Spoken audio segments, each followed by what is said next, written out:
po sa inyong lahat. Ako po si Marcia Allen Hukay, mula po sa Kusong Beauty Care, na nagpapasalamat unang-una sa ating Panginoon Diyos. Sapagkat siya po ang dahilan kung bakit narito po ako sa inyong harapan. Atin din po pinapasalamatan ang ating Mayor Oscar Oco Malapitan, sapagkat siya po ang naging instrumento ng Diyos upang bibigyan tayo ng pagkakataon makapag-aral ng libre at magtubad po natin ang ating mga pangarap. Akin din po pinasasalamatan ang lahat ng bumubuo ng CCMTC at PESA Department, sapagkat simula po nung una nating pag-aaral hanggang sa huli ay sila po ang malalay sa akin. Akin din po pinasasalamatan ang aking guro na si Ms. Rian Castillo, sapagkat marami pong mga bagay ang natutunan ko sa kanya. Hindi lamang po sa aming lecture, kundi pati na rin po ang maging disiplinado, magkaroon ng tiwala sa sarili, at maging tapat sa lahat ng bagay. Akin din po pinasasalamatan ang aking mga magulang na narito po ngayon.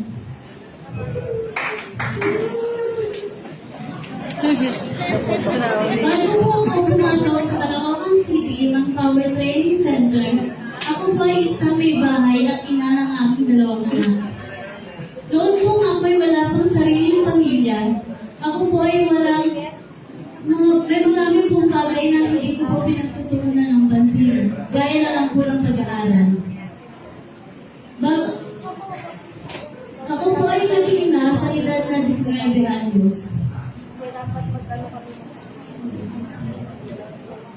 Sa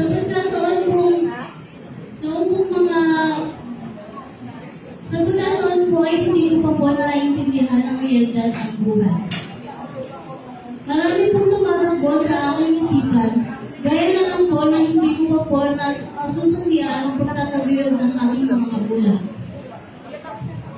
Ngunit ipinangalan ko sa aking sarili na mabawi po ang kanila. Isa po sa mga dahilan kung bakit narito ako at nag-aaral sa dahilan ng biglaang pagretiro ng aking ama sa kanyang pinapasukang kumpanya. Noong panahon na iyon, nakita ko po ang aking mga magulang na nahihirapan sa kanilang buhay sa araw-araw. Dumating po ang mga panahon na kinakailangan pa po ang masahe ng aking ama sa edad na 60 anyos. Sobra pong nakakadulog ng puso nang makita ko po ang aking ama sa ganong sitwasyon. Kaya ko po naisipan kumuha ng course sa vocational sa matutulungan ko po patunayan sa aking mga magulang. Ano ba? Inom lang tayo mamaya. Marami po yung mga bagay ang nais ko pong ibigay sa kanila bukod pa po sa aking pagmamahal. Ang aking anak, asawa at magulang, ay siya pong aking naging lakas para mas lalo ko pong pagbutihan. Ang mga oras na aking sinasakripisyo na nalayo sa aking anak ay siya pong aking ginamit upang maging inspirasyon para mas lalo ko pong pagbutihan. Wala po akong sinayang na araw sa eskwelahan sapagkat nais ko pong patunayan na hindi po naging hadlang ang aking mga pinagdaanan na maagang naging ina. Pagkus, ito po ang aking naging inspirasyon upang mas aking pagbutihan. Wala pong imposible kung ating pugugustuhin. At palagi lang po tayong nanari sa Panginoon. Sapagkat siya naman po ang nakakaalam kung ano ang mga bagay na ipagkakaloon po sa atin. Amin din po pinasasalamatan sa Diyos sapagkat sa eskwela nito ay nakakatagpong po ako ng mga butihing kaibigan. Hindi na nga sa nakakayak mo, nakakapatrip. Ang aking naging talento. Higit po sa aking mga nakukuha ay mga harap po ako ng mga turing kaibigan. Talaga ba? Ako po ay nagpapasalamat sa paraan na ito at ito po ay hindi ko ay magsasawa ng bahala.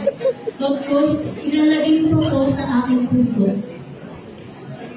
Muli ko pong pinasasalamatan ang aking pinamahal na Mayor Oscar Oco Malapitan, at sana po ay marami pa po kayong tulungan. Muli isang magandang araw at maraming salamat po sa inyo lahat.